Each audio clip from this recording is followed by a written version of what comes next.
Good evening, ladies and gentlemen, and welcome to Cases. I'm Shant Kerbabian. The state of human rights in Qatar remains a concern for several non-governmental organizations. Although there have been several noted improvements, but still the particular situation of migrant workers in the country remains troubling.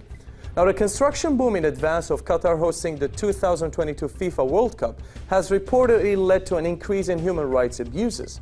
In 2013, Amnesty International published reports showing that unpaid migrant workers were left to go hungry. Now, according to the report, workers are being treated like cattle. According to another report by The Guardian, based on documents obtained by the Nepalese embassy in Qatar, dozens of Nepalese migrant laborers had died in Qatar in just a few weeks around in September 2013, and thousands or more were enduring appalling labor abuses.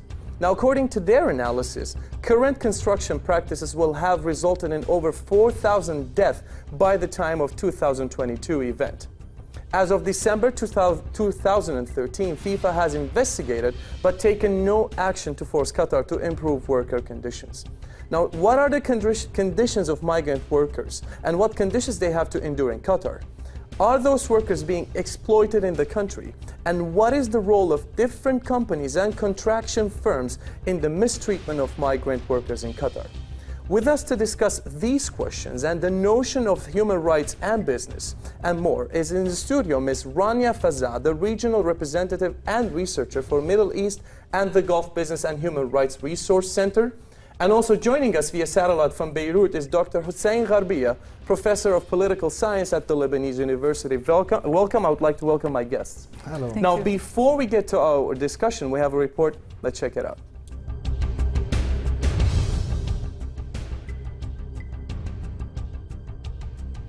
The level of abuse and exploitation of migrant workers is high in Qatar, the country of which 88% of its residents are migrant workers. The country has pledged to organize and run the FIFA World Cup in 2022, so authorities as well as local and international companies are now more than ever counting on workers, mainly from the Far East, to engage in construction works of the country. In this context, migrant workers' contracts often differ significantly from what they were promised when they were recruited in their home countries. Moreover, many migrant workers in Doha are housed in cramped living quarters, with its temperature reaching more than 40 degrees in the summer. The Guardian issued a report saying that Nepalese migrant workers have been dying at a rate of one a day in construction works to prepare for the 2022 World Cup in Qatar, the richest nation in the world. मलाई धेरै दुःख लागिरहेछ मेरो छोरो यहाँ घरमा हत्तापत्ता भएको मान्छे केही पनि एक शब्द पनि नखोकेर घरमा त्यति राम्रो छोरो मैले विदेशमा पठाएको एक्कासी गरी के कारणले भयो हावापानीले हो कि अनि कुनै अरु केही हो कि भन्ने मलाई त्यो दुःख लागिरहेछ मैले चिन्ता रात दिन लिइरहेको छु. And what makes the situation worse is that migrant workers have had pay withheld and passports confiscated to prevent them from fleeing the abusive and dangerous workplace conditions, The Guardian added. Accordingly, François Crépeau, the UN Special Rapporteur on the human rights of migrants, said on November 2013 that laws concerning laborers in Qatar still lack implementation on the ground. Because of the kafala system, the migrant worker remains legally bound to the sponsor's mercy during the contract period. र 3 महिनादेखिको 6 महिना 7 महिना 8 महिना सम्मको पैसा छैन. अब मैले त भनिहाले अगाडि नै आफ्नो व्यक्तिगत भन्नुपर्दा 10 महिनाको स्यालेरी पाइन. 17 महिना भयो आईडी छैन. लिगली तरिकाले आको तर इलिगली भयो हैन. In this regard, international human rights organizations noted the sponsorship system as the modern-day slavery because of the exploitation of migrant workers by their sponsors under the pretext of protection. Nevertheless, how many more must die for Qatar's World Cup, and how can the rights of the migrant workers be protected? Welcome back, ladies and gentlemen. And Ms. Rania, I would like to welcome you again to our show, and thank you for being in Cases. Ms. Rania, before we get into the topic, I mean, I would like to personally focus that this is by no way an attack on authorities of Qatar or anything. But these human rights violations are very troubling. And I think like we would be all proud of Qatar as host, the first Arab host of the World Cup, but with a clean human rights record, we hope. Now, before we go to that topic, before we focus there, let's lay the ground. Let's talk about the notion, the idea of business and human rights. Can you give us an overview? Can you give us an idea of this notion, and does it even exist in the business sector? Yeah, actually, business and human rights do exist. The whole thing started with someone called John Ruggie, who was the special representative for human rights and business, who started research commissioned by the UN. And he found out that there are a lot of relations between business sector and business work in the world and human rights.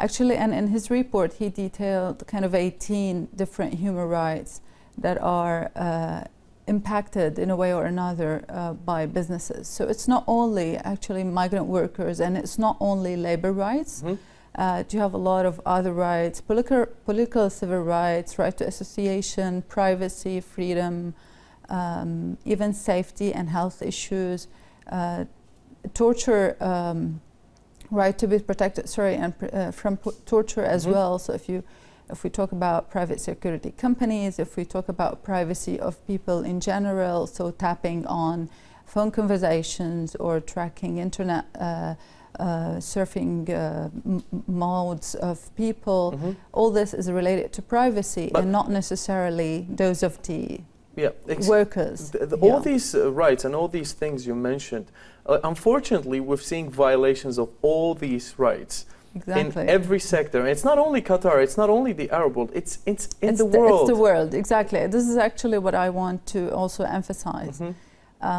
Business violation of human rights is not something that is in the Middle East. It is something that we see all over the world. I think everyone would remember the Rania factory last year, and this is not in the Middle East.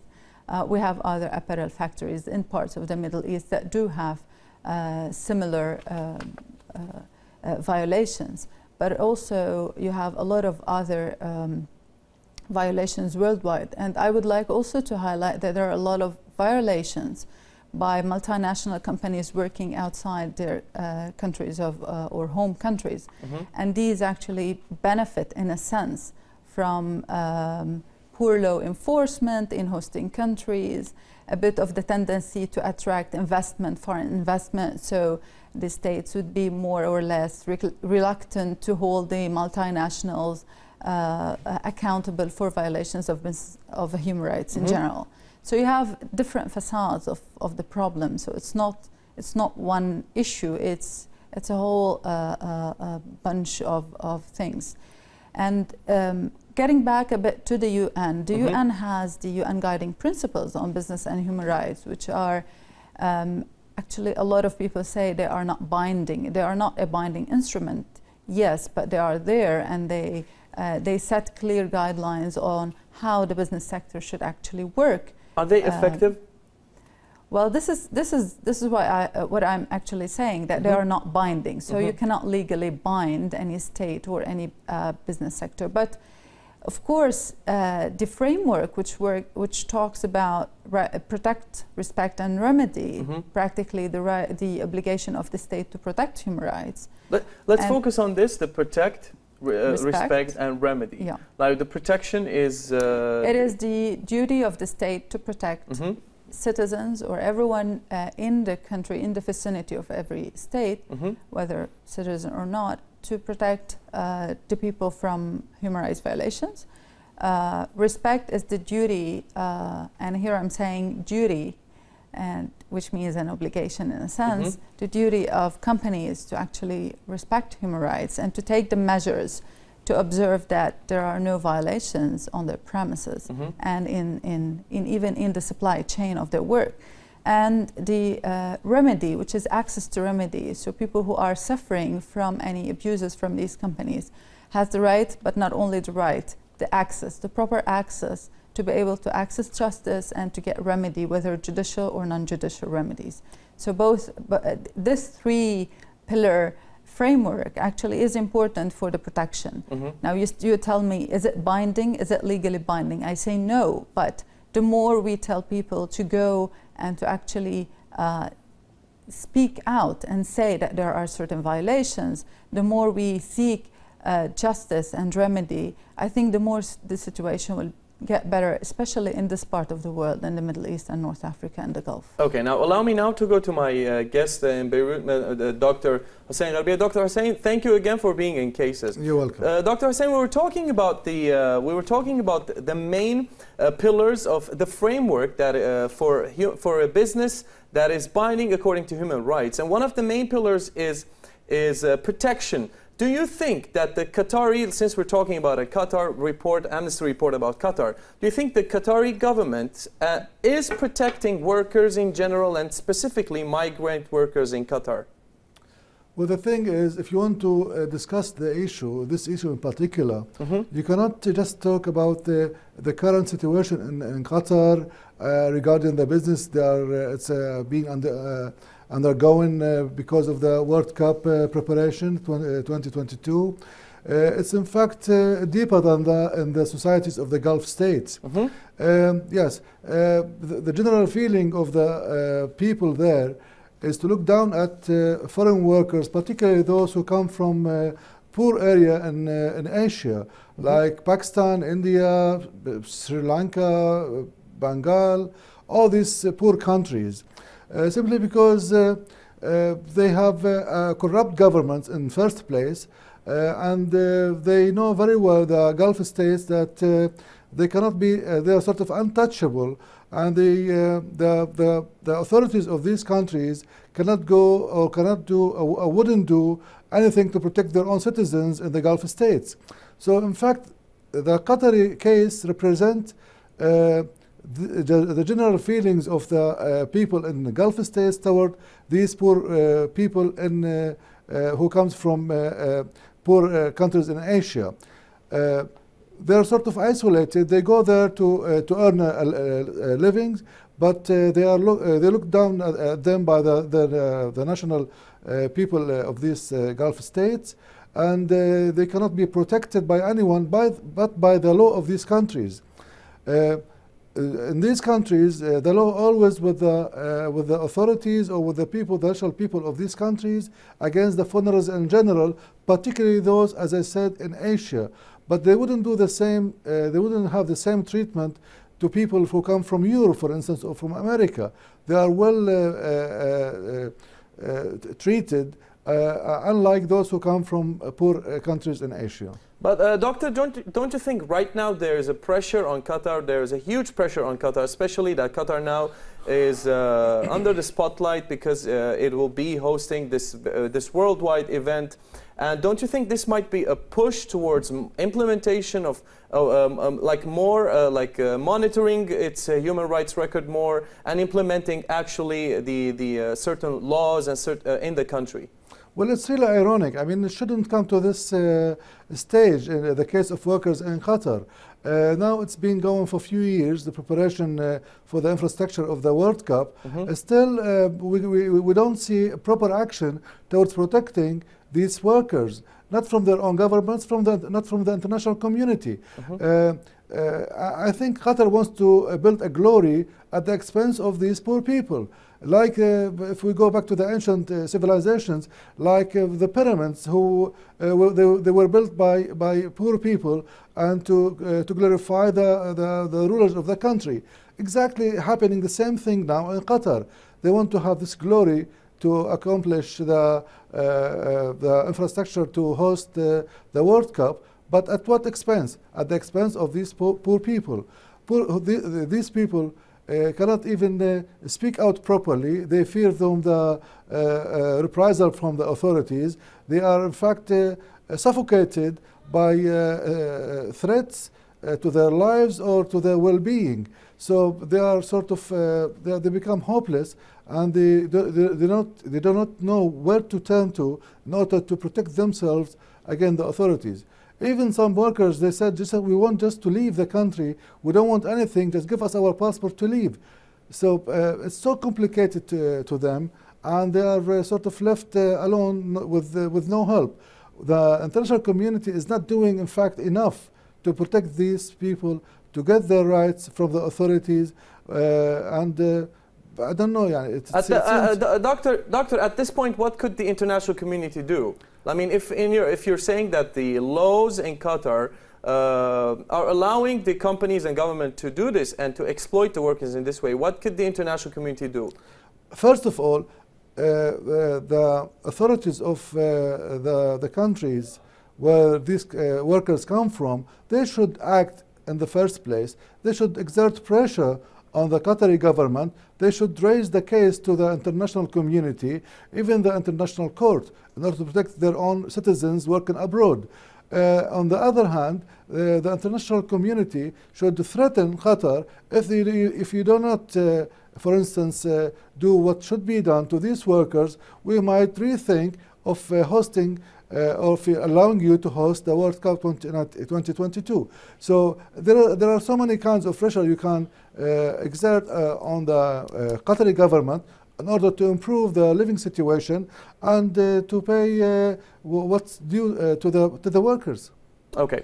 Now, allow me now, Dr. Hassan and Ms. Rania, to go to a short break. And after the break, we are going to view a small report about a story of a Nepalese worker and workers in general and their conditions in Qatar. Stay tuned.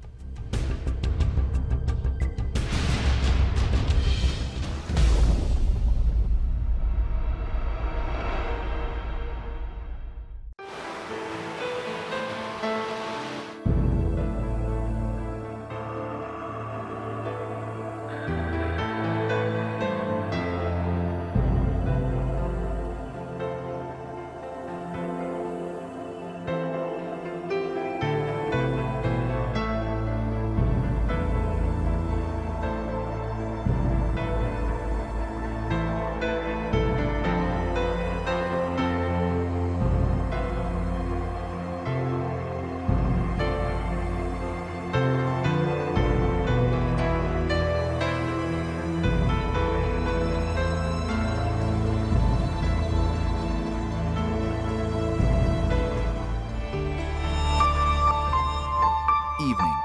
Women's rights redefined. The crisis of capitalism, the European impasse, the energy shortages, the emerging power of Asia, the economic power of the Arab world, the economic debate, informative, revealing, and progressive. It discusses the economic event of the world. Economic debate, where the numbers reveal the truth.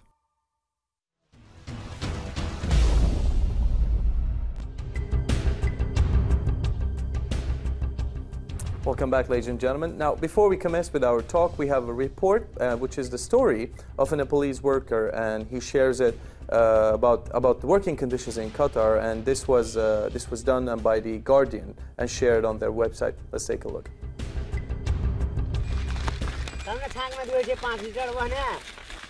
त्यही हो अब मेहनत गरेर पनि अब त्यहाँ जस्तो राम्रो श्रम आइपुग्दैन हैन दुई चार पैसा कमाओस् भन्ने सोचले नै गएको हो त्यसकै लागि अब पैसा जसले पनि बाँच्नको लागि चाहिहाल्छ लाइफमा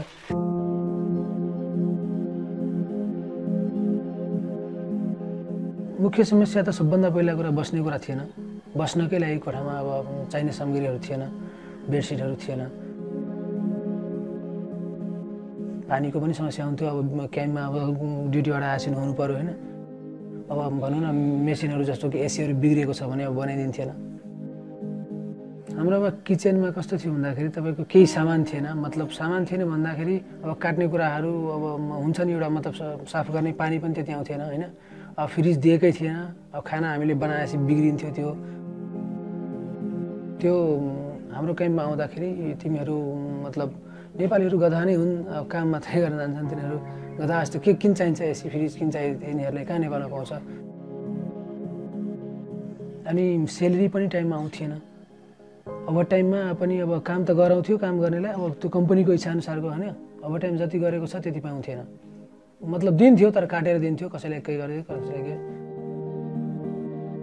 त्यहाँ अधिकांश साथीहरूको आइडी कार्ड थिएन 160-65 जना थियो त्यसमध्ये मलाई लाग्छ 20-25 जनाको मात्रै थियो भ्यालुएबल आइडेन्टिटी कार्ड त्यो थिएन त्यो नभएको खण्डमा हामी क्याम्पबाट कहीँ साथीलाई भेट्न जानु पर्दाखेरि पुलिसले भेटाएपछि समाएर लान्थ्यो अब समातेर लगेपछि कि त कम्पनी आउनु पर्यो छुटाउनलाई भिसा एप्लाई गरेर अब के कसरी हुन्थ्यो उनीहरूले मिलाएर ल्याउँथ्यो तर हाम्रो कम्पनीले के गर्थ्यो ल्याइदिन्थेन मान्छे मेनली हडताल गरेको कारण त्यही भने मैले 10 जना साथीहरू हैन अब जसलाई अब अर्को महिना पठाइदिन्छु भन्दा पनि 3 महिनासम्म मतलब बिना स्यालेरीमा पठाइदिएन उसको एग्रिमेन्ट पनि पुरा भइसकेको थियो र पनि पठाइदिएन त्यो साथीहरूले त्यसपछि सबैजनामा एउटा सहमति गर्यो कि अब के गर्ने सबैको आखिर त्यस्तै सिस्टम रहेछ जसले पनि त्यस्तै गर्थ्यो आखिर मैले पनि 2 वर्षमा भ्याकेसन दिने भनेको थियो दिएन टाइममा दिन्थेन केयरलेस गरिदिन्थ्यो अनि स्यालेरी पनि नदिने तिनीहरूलाई फेरि सुताएर अनि कसरी खास के गरी भन्छ त नि अब उनीहरूको नजरमा म त्यति बेला त्यो सबै मान्छेले बिगार्ने लिडर जस्तो भइसकेको थिएँ हैन त्यही भएर त्यति बेलाको मतलब सिचुएसन एकदमै गम्भीर थियो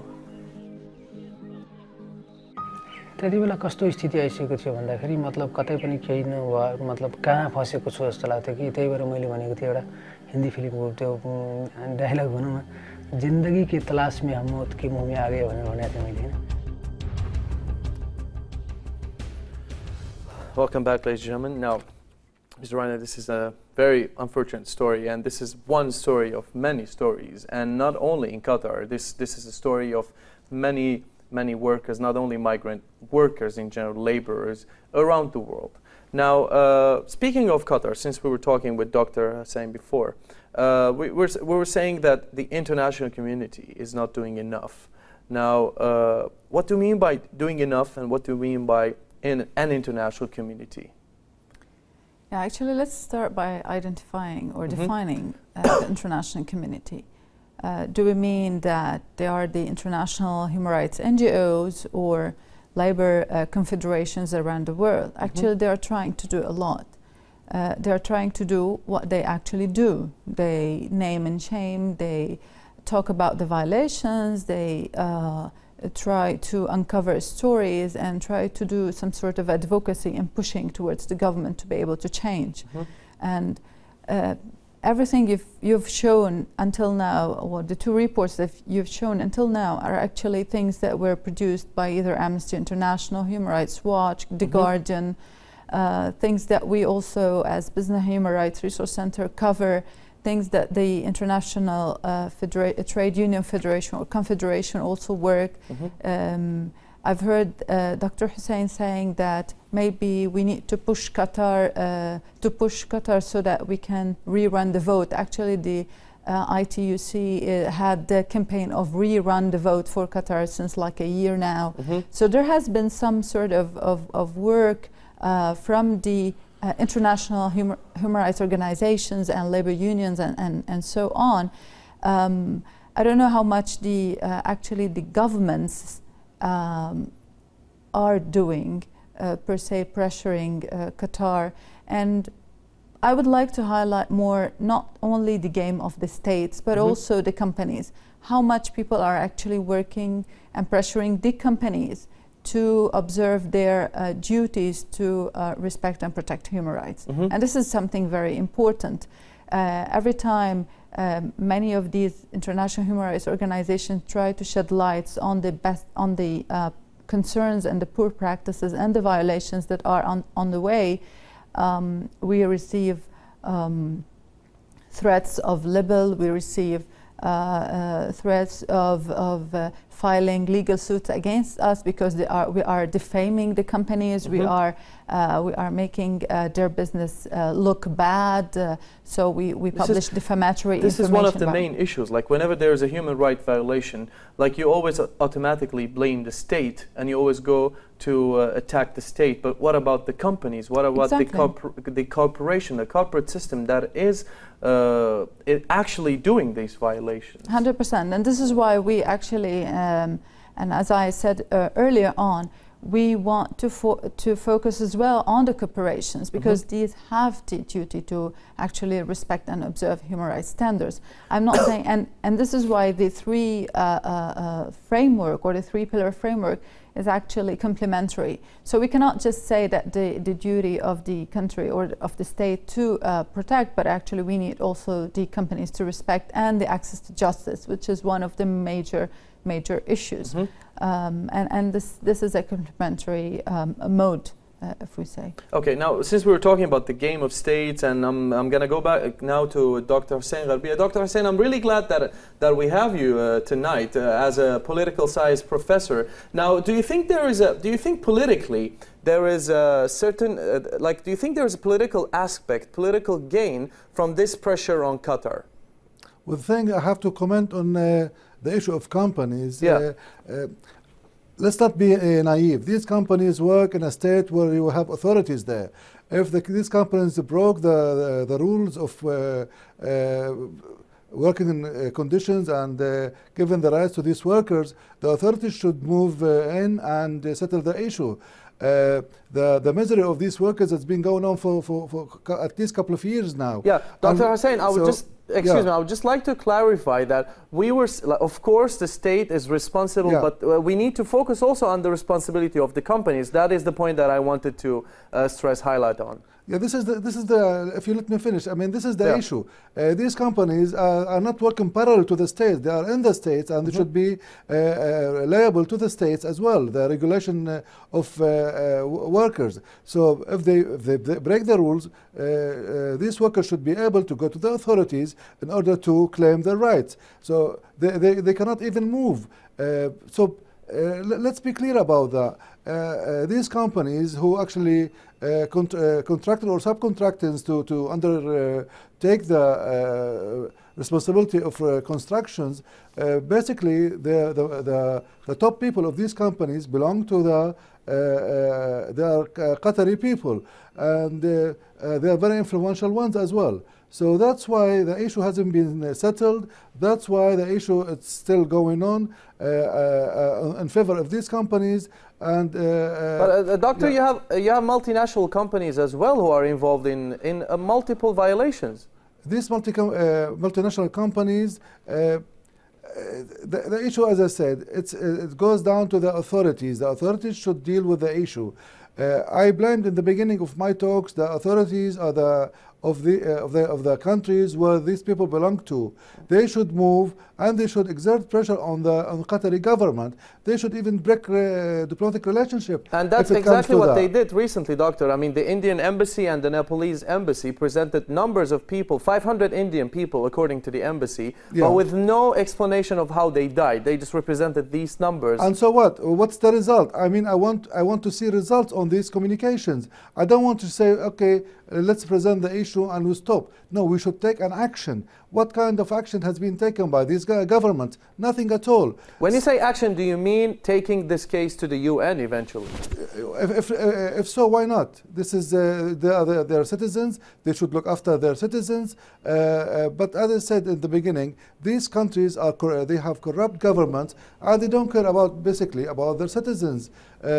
So they want to cover up and not to appear to their own public that they don't care about their people. So they keep issue downplayed in order not to go to the surface, to expose them as how their citizens have been treated abroad.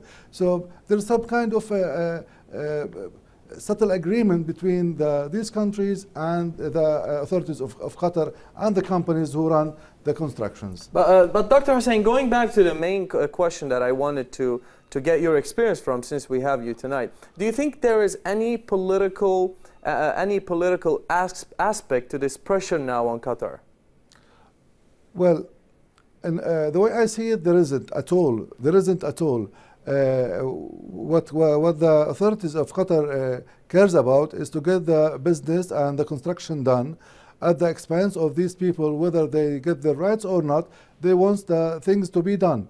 They left the issue entirely in the hands of these companies, where the company is doing a very good job, in fact, of depriving these workers from their own rights. Okay. Now, Ms. Rania, let's talk about like a couple of things me and Dr. Hussein talked about. Talking about the companies and Qatari companies or even multinational companies which are involved in these human rights violations. I mean, as the doctor said, like if the government, if the state itself, and we're going here to justice. If me as a migrant worker, I want justice, I'm going to seek justice through the laws of the state. The laws of the state, or the state is corrupt. The laws are not by my side. What do I do? Actually, as my background, I come from a human rights organization. What we do actually is that we uncover issues and we advocate. And the whole stories start, and as I said before, from the non-state actors, from the non-governmental organizations, from the media, so from the Guardian and so on. So these were actually who were stirring the pot, and not any government was stirring the pot against what's happening in Qatar. So what we are trying to do is what we can actually do. I mean, we are not governments, we cannot put laws, we cannot, we can advocate, we can name and shame, we can act against companies, we can ask companies to abide, but we don't have law enforcement powers. We are not judges, we are not state apparatus, we're not police. So what we can do is that actually we are trying to do. But to tell you the truth, yes, this is a big challenge when you talk about inability to access justice. And as I said earlier, the migrant workers are unable to go to the courts, they are unable to file their suits, they are unable to claim their rights, and this is one of the major impediments. One of the major things is that it's a fact that only Qatari workers are allowed to form or even join any trade unions. Exactly, this is one of the major issues as well. Collective bargaining, right to association, meaning to be able to join labor unions, to be able to bargain collectively as a group with the companies. These are all inexistent, not only in Qatar. I don't want to be... it's inexistent in most of the Gulf or all the Gulf region, and also in big parts of the Arab world. Labor rights and labor union rights are under scrutiny a lot in this part of the world. And this makes them under attack in several ways. I mean, in Lebanon, we've seen this Pinus case. In Egypt, we see the cases all the time, especially with the waving and spinning labor union, or those who work in steel. This is in Iraq. All the oil labor market or oil sector labor syndicates and unions have been as well a lot manipulated. So this problem is widespread in the region, and yes, we face a lot of, I mean, poor laws to protect labor rights. Now, this was regarding international organizations. How about, do you think this is the time now where activists from the country shouldn't rely on multinational or international organizations and start certain NGOs, certain initiatives from the country itself to protect their country's rights? I mean, to protect the country's image. Actually, this is what we want. But the main thing is that the general mood is that the state has to protect human rights. We say yes, it's the primary duty holder to protect human rights is the state. However, companies have obligation, and this is what I want to actually emphasize, because if also syndicates, people, human rights organizations, all actors, all activists work also to uncover what the companies are doing. And please allow me to tell you an example in Egypt. Vodafone, during the first 2011 Tahrir Square movement, when the first time the Egyptians were actually rallying against the former president, Mr. Mubarak, what happened is actually Vodafone has cut internet down, and then the activists and a lot of people in Egypt has acted against Vodafone for the next 3-4 months, Some of them stopped subscriptions, some of them changed, I mean, they went to other providers and so on. So they kind of collectively punished Vodafone. So there was pressure. There was pressure, the exactly, on Vodafone. And what we are seeing now, for example, in also another example from Palestine or the occupied Palestinian territories, when we have a lot of the companies that are working, Israeli companies or companies that are working in Palestine, are abusing a lot of human rights. Recently, last year, we know that the EU or certain countries of the EU has also banned selling and buying products from these specific countries who work in the settlements and who are very abusive. Everyone heard of G4S also in Palestine. I mean, there are real cases, but actually we need to put a lot of pressure because there are weak laws, and because the states are not actually doing their jobs. But with a lot of pressure, things might get actually better. Okay, now allow me now to stop here because we are going to take a short break, and after the break we go to our last segment, which is certain bullet points we need to showcase and also take the comments of our guests. Stay tuned.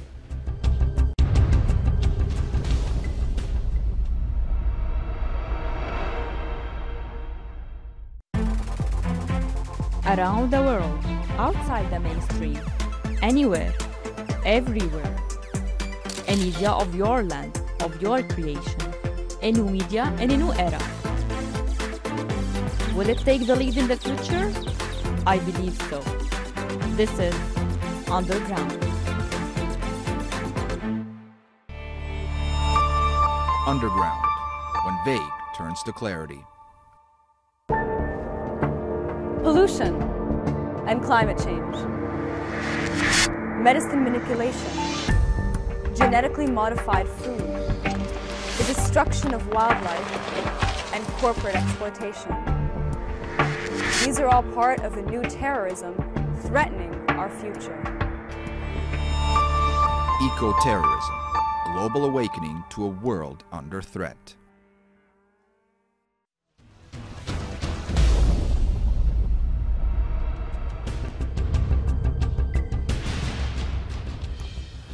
Welcome back, ladies and gentlemen. Now we are going to get right to this with the bullet points that we have. Now the first bullet point is the following. Now the Amnesty warned in a damning report that workers were enduring 12-hour days in sweltering conditions and living in squalid, overcrowded accommodation. Now I just want to get a quick comment on this point. I mean, this is one of the basic rights of any worker, any laborer, the accommodation, the work, the conditions that you're living in, and these conditions weren't provided. This is according to Amnesty International. Now, shouldn't this information alone, and from an organization like the Amnesty International, which is credible around the world, shouldn't this information alone stir public opinion around the world and pressure governments? Actually, we hope so, but it's not until now.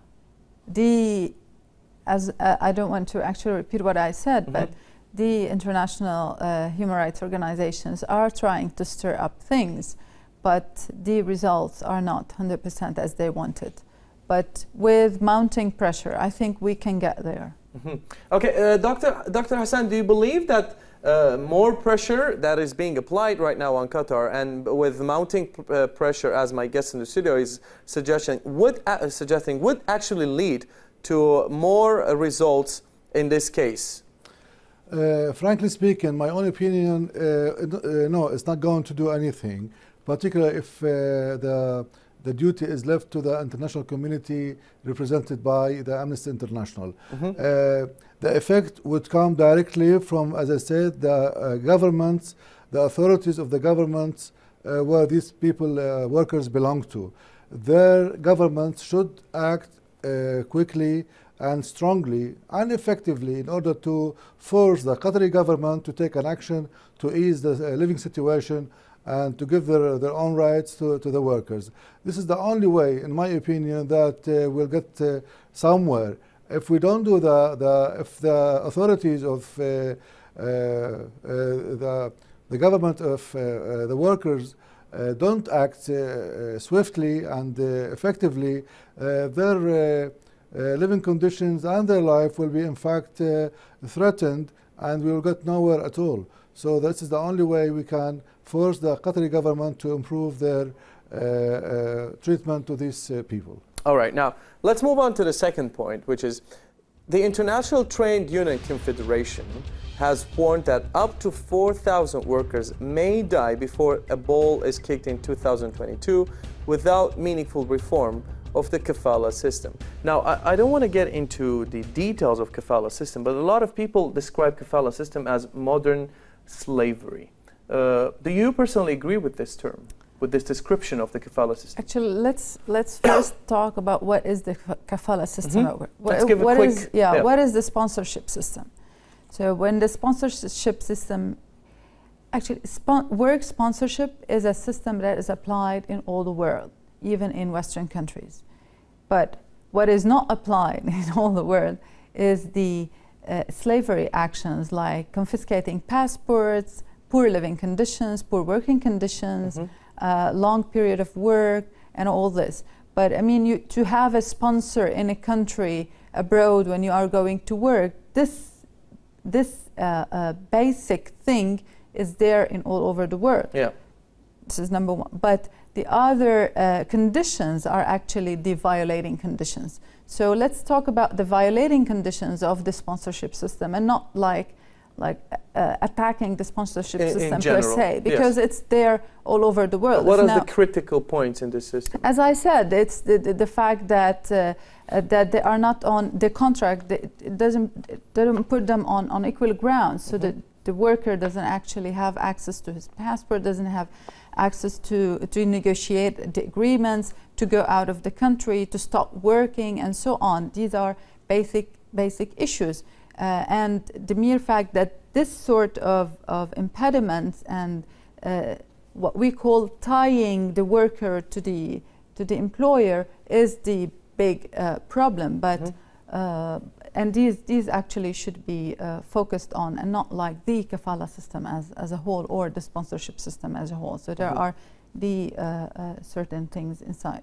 Okay, Dr. Hussein, do you think there has to be a social reform within Qatar, within not just only the government, because we know the government has to do a lot of things, but it's not doing. But do you think there is a form of social reform, a social awareness that could be done in Qatar, for example, and that could change people's mentalities, or that could even make the sponsorship system or the kafala system better in a more humanitarian way?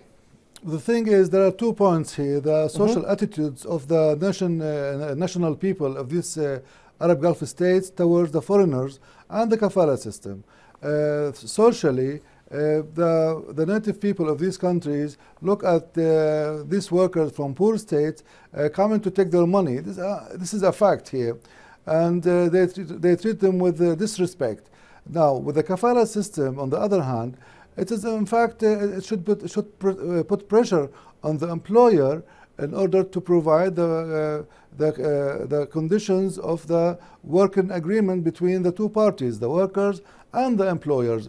Despite the fact there are some negative aspects of the kafala system, it has some positive points where it puts pressures on the employer.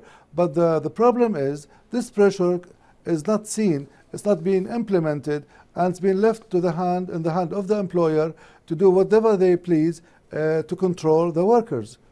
But one of the major points, Doctor, is that under this sponsorship system, workers cannot leave the country without the consent of the sponsor. Workers sometimes the contracts are manipulated, and the employees are working in a different condition than the initial or the first contract they had in front.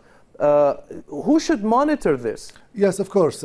I mean, the authorities, not the employers who invented the kafala system. It is in fact the authorities. So when the authorities created such kind of contracts between the employer and the employees, it stopped at that point. It should go further in order to force the employer to fulfill the rest of the agreements, that is to provide the workers with proper living conditions and to pay them what they have to get paid. So the government forced the kafala system on one hand and didn't see it to go further in order to be implemented in a human way. So this is the main problem. It's to enforce a proper usage of the kafala system to benefit both sides, the employer and the worker themselves. Okay, now allow me now to go to the third point, which is Qatar has been named among 11 countries to be downgraded to extreme risk for working conditions, according to a new global index by Maplecroft. Now, do you think that this could have a certain effect, and like this could be significant move in pressuring, for example, in this case, the Qatari authorities? Actually, for me, the moment that Qatar won the FIFA 2022, they entered into the international scrutiny. Not knowing it maybe, but they actually did. So since they won it, they are under scrutiny of everyone, including Maplecroft, including everyone, and including everyone in terms of indexes. So not only about this, but also human trafficking issues in Qatar are on the rise. And what I want actually to link is, or to highlight, and for me, migrant workers, the process of bringing them into the Qatar or into any other country is also a process of trafficking and abuses. These people actually pay a lot of money to be able to come to Qatar. They sometimes sell their houses, they sometimes take loans and credits so that they can come to Qatar, and they have the dream of actually working and getting better living conditions.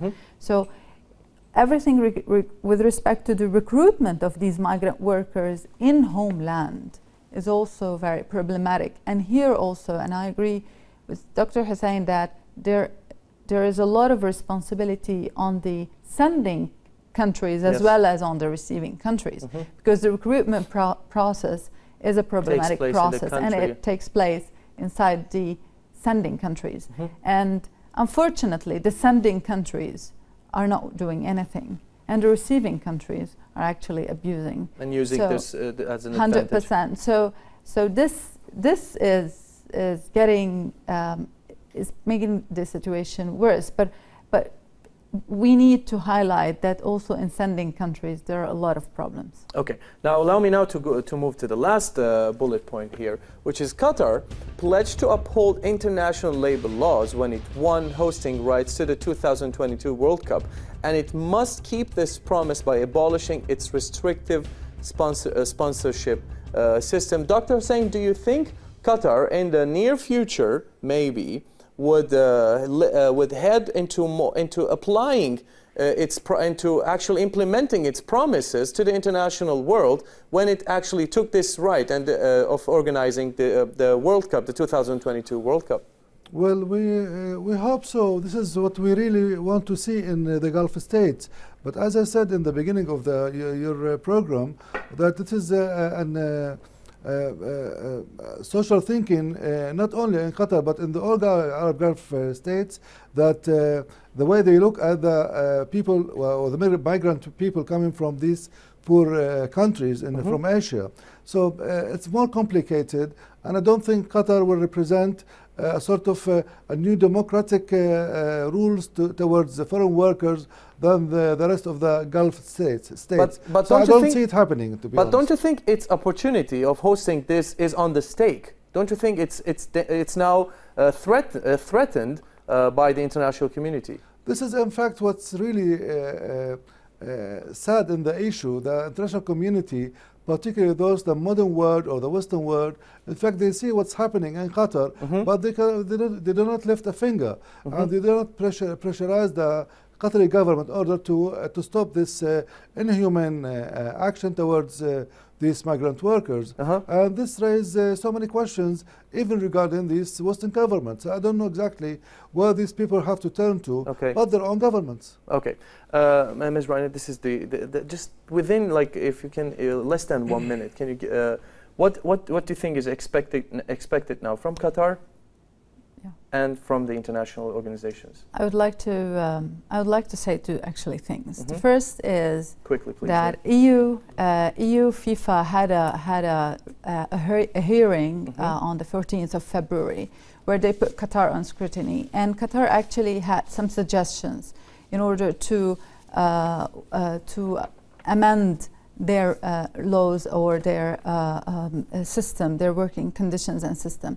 And we're yet to see what are these actual suggestions by Qatar. On the international scene, I would like to tell you that the Sochi Games that ended yesterday were under severe international scrutiny, and they had a lot of human rights abuses. Well, did it stop? No. Actually not. I can't say more than that. So it will continue. Okay. Yeah. Ms. Rania, Fazah, thank you very much for being with us. And Dr. Hussein Gharbieh, thank you also for being with us, ladies and gentlemen. This was the connection or the link we tried to find between business and human rights, and also we focused on the situation of migrant workers and laborers in Qatar. Stay tuned for next week for a different case and different humanitarian case. Thank you. See you next week.